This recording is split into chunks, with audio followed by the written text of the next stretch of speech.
ये बातें आप तो बताते नहीं है अपने लड़का बच्चों के लिए। भगवान बोले बेटा कभी भी महापुरुषों का अपमान मत करना, जो महापुरुषों का अपमान करेगा उन्हें महादेव भी नहीं बचा पाएगा, ये भगवान बोले। तो बच्चे खिलखिला करके हंस पड़े कि आजकल तो पिताजी को बाबाजियों की बड़ाई करने से ही फुर्सत नहीं है। तो कृष्ण बोलते रहे और ये सब खड़े होकर चले गए। द्वारका के बाहर पिंडारक क्षेत्र में कुछ महात्मा चौमासा करने के लिए आए। सांभ बड़ा चपल है, जामवंती का बेटा है। तो सांभ ने एक गर्भिणी स्त्री का भेष बनाया और सीधे दुर्वासा जी के पास पहुंच गए। कहा ये बताओ कि हमारे बेटा होगा कि बेटी। सांबस तस्मिन मूसलम खलु मवश्य। तो महात्मा इतने क्रोधित हो गए, उन्होंने कहा कि सोन जनश्यति वो मंदा मूसलम कुल नाशनम, तेरे उधर से धान कूटने वाला एक यंत्र पैदा होगा जिससे पूरे यदुकुल का संहार हो जाएगा। श्राप मिल गया। बच्चे डरते हुए घबराते हुए वहां से भागे, सीधे कृष्ण के पास पहुंचे। भगवान को पूरी बात बताई। भगवान की आंख में आंसू आ गए। प्रभु ने कहा कि तुमने मेरी बात नहीं मानी, मैं तुम्हें नहीं बचा पाऊंगा। वसुदेव जी महाराज के पास बच्चे गए, उन्होंने भी मना कर दिया। पर यह बालक कंस के पिता के पास उग्रसेन के पास पहुंचे। उग्रसेन ने कहा कुछ नहीं होता, चलो कपड़े ऊपर करो। जैसे ही सामने वस्त्र ऊपर किए, धान कूटने वाला यंत्र धरती पर गिरा, धरती हिल गई। उसको घिसाया गया चूर्ण समुद्र में बह गया, जिसे पटेरा नाम की घास उगी। टुकड़ा बचा, उसको फेंक दिया। मछली ने उसको निगला। मछुआरे ने मछली का पेट फाड़ा, टुकड़े को निकाला और वह बाण के ऊपर रख लिया।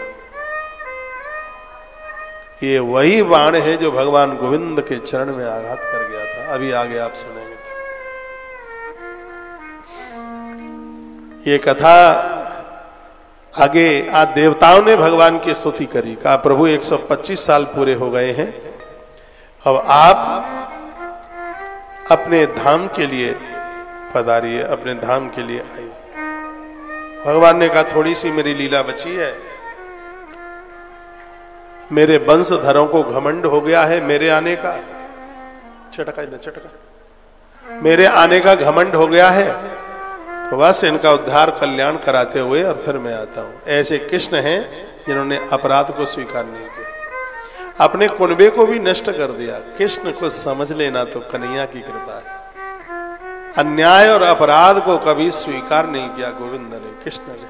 अपना राहो पराया हो। कृष्ण की महिमा बड़ी अद्भुत है।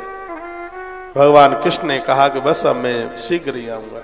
उद्धव जी को पता चल गया कि भगवान ने जाने के लिए वचन दे दिया है। उद्धव रोते रोते आए, आंख में बहुत आंसू थे। कहा प्रभु आप जा रहे हैं? कहा जाना तो पड़ेगा, मैं कैसे जीऊंगा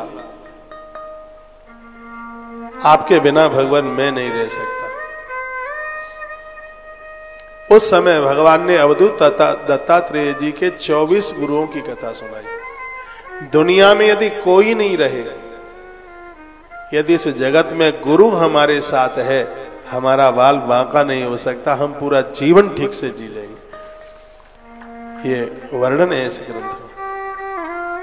भगवान कहते हैं भाई गुरु है जहां से सीखने को मिलता है। 24 गुरुओं की कथा, 24 गुरुओं की कथा का सार एक वाक्य में कह रहा हूं। संसार में आए हैं तो संसार में तो रहना ही पड़ेगा, लेकिन ऐसे रहो जैसे जल में नाव रहती है। पानी में नाव चले तो चले, पर नाव में पानी न आने दो। और संसार में मन जाए तो जाए, पर मन में संसार न आने दो। आप संसार में रहिए, संसार को अपने अंदर मत आने दीजिए। बच्चों को गुरु बनाया, उनसे सत्यता की शिक्षा ली। बेटी को गुरु बनाया, उससे एकांत की शिक्षा ली। हाथी को गुरु बनाया, उससे काम जीतने की शिक्षा ली। पतंगे को गुरु बनाया, उससे जीव्या पर स्वाद जीतने की शिक्षा ली। बाण बनाने वाले को गुरु बनाया, उसे एकाग्र चित्तता की शिक्षा ली। हिरण को गुरु बनाया, स्वयं में दोष खोजो, ये हिरण से शिक्षा ली। इस तरीके से एक कामनी वैश्या को गुरु बनाया अवधूत दत्तात्रेय जी ने। वो रात भर पराये पुरुषों का इंतजार करती रही। जब कोई आदमी रात में नहीं आया तो सुबह फूट फूट के रोने लगी। दत्त भगवान वहां से निकले। उन्होंने पूछा, देवी क्यों रो रही है? वो बोलती है, मैं कुकर्मी देवी नहीं हूं, रात भर मैंने परपुरुष का इंतजार किया, आदमी आया नहीं। जो समय मैंने पराये पुरुष के इंतजार में लगाया, ये समय में भगवान की प्रतीक्षा में लगा देती तो भगवान मेरे सामने प्रकट हो जाते। उसी समय अवधूत दत्तात्रेय जी महाराज ने उसे भी गुरु बना लिया। इंतजार करना है तो दुनिया का नहीं, परमात्मा का इंतजार कीजिए। प्रतीक्षा करनी है, ईश्वर की प्रतीक्षा कीजिए। ये उससे सीख। इस प्रकार से 24 गुरुओं की कथा कही। 11वें स्कंद का एक मूल श्लोक है, रोज इसको गुनगुनाया करो। और नव योगेश्वरों में से जो पहले नाम का योगेश्वर है, कबीर हरि अंतरिक्ष प्रबुद्ध पिपलायना आविर्होत्र दुर्मिला शिरादे चमसा कर भोजनम। पहले हैं जिनका नाम है कवि, उन्होंने कहा, कायेन वाचा मनसेन्द्रियर्वा बुद्ध्यात्मना वांछित स्वभावात् करोति यद्यत् सकलम परस्मै नारायणाय समर्पयित। 5 मिनट लूंगा बस, परीक्षित मोक्ष सुन के चले जाओ। 5 ही मिनट में हो रहा है, पूरी कथा ही 5 मिनट की। मन वचन और कर्म से भगवान के बन जाओ। सुबह जगो तो भगवान को कहो, प्रभु मैंने जो किया तुम्हारे लिए, तुम्हारी खुशी के लिए। रात को सो तब यही बोलो। हर इंद्रिय से किया गया कर्म भगवान के लिए समर्पित हो जाए, यही भागवत धर्म है। तत्पश्चात विभूति योग का वर्णन किया गया। सुखदेव स्वामी कहते हैं, परीक्षित कथा को विराम दे रहा हूं, भय तो नहीं लग रहा। परीक्षित राजा कहते हैं कि गुरुदेव, जिंदगी एक मिट्टी का खिलौना है जिसमें एक न एक दिन नष्ट होना है। गवा दो तो मोल कुछ भी नहीं, और कर लो प्रयोग तो बस सोना ही सोना है। आज मैं समझ गया हूं, मरेगा वो जो जन्मा होगा। मैं विशुद्ध आत्मा हूं, जिसका कभी जन्म नहीं होता तो उसकी मृत्यु कैसे होगी। इतना शब्द सुना, सुखदेव भगवान खड़े हो गए। ग्रंथ में लिखा है, सूत शौनक ऋषियों को कहते हैं, भगवान को सुखदेव मुनि को खड़े होते हुए सबने देखा, लेकिन ये चले कहां गए पता आज तक नहीं लगा। कहते हैं अंतिम उपदेश 12वें स्कंद के 5वें अध्याय में है सुखदेव भगवान का। 6वें अध्याय में परीक्षित का मोक्ष। परीक्षित का मोक्ष हुआ उस समय गुरुजी नहीं थे वहां पर, तब तक वो चल चुके थे। गुरु इतना पक्का शिष्य को कर देता है, इतना पक्का कर देता है, फिर वहां से गुरु चल बसता है। क्योंकि जब गुरु वहां से निकल लेता है तो उसके कल्याण के लिए वहां पर परमात्मा आके प्रकट हो जाता है। फिर वहां गुरु अपनी पूजा नहीं चाहता। तो गुरुओं को अपनी पूजा चाहनी भी नहीं चाहिए। भक्त को भगवान के दर्शन का आनंद आवे तो गुरु अपनी पूजा नहीं चाहता था। भगवान जय विजय को लेके आए, विमान आया सामने, और उस विमान में परीक्षित राजा बैठे। बहुत बड़ा उत्सव मनाया गया।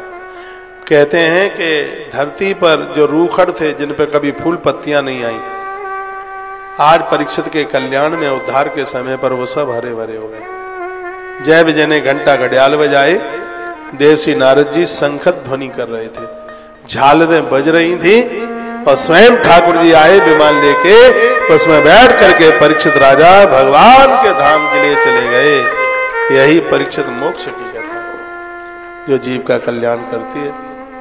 परीक्षित राजा के मोक्ष की कथा सुनिए। आगे के जो चरित्र हैं कल्कि पुराण में गाए। लगभग 6000 श्लोक हैं कल्कि पुराण में। 7 दिन पूरे हो गए थे, 18,000 में से कुछ बच गए। भागवत जी में पूरे 18,000 श्लोक नहीं है। कल्कि पुराण को भागवत पुराण में जोड़ दें तो ये फिर पूरा हो जाता है। हमारे किसी यूट्यूब चैनल पर कल्कि पुराण चल रहा है, पर हमने कोरोना काल में सुनाया है, उसे भी आप जरूर सुन लीजिएगा। तत्पश्चात प्रलय का वर्णन किया गया। सूत शौनक ऋषियों का परम संवाद हुआ।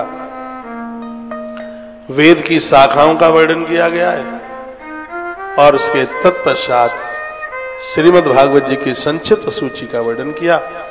भागवत जी में 18,000 श्लोक हैं, 335 अध्याय हैं इसमें, और इसमें 12 स्कंद हैं। 2 इसमें महात्म्य, एक पद्म पुराण का है और एक स्कंद पुराण का है। जो पहला महात्म्य है वो पद्म पुराण का है, जो लास्ट का महात्म्य है वो स्कंद पुराण का है। पहले महात्म्य में 7 दिन की कथा की महिमा बताई है और लास्ट के महात्म्य में 1 महीने की कथा बताई है। पहले महात्म्य में तो गोकर्ण और धुंधुकारी की कथा है और लास्ट के महात्म्य में उद्धव जी महाराज और भगवान के प्रपौत्र वज्रनाभ की कथा है। 1 महीने की कथा हुई थी, उसमें परीक्षित भी आए थे सुनने के लिए। पहली कथा सुरताल में हुई, पहला महात्म्य। जो दूसरा महात्म्य है ये कथा गोवर्धन में हुई है, जो जगह आज कुसुम सरोवर के नाम से जानी जाती है। वहीं पर 1 महीने की कथा हुई। इस कथा में परीक्षित भी आए और बिना कारण के कथा को बीच में छोड़ के चले गए। कथा का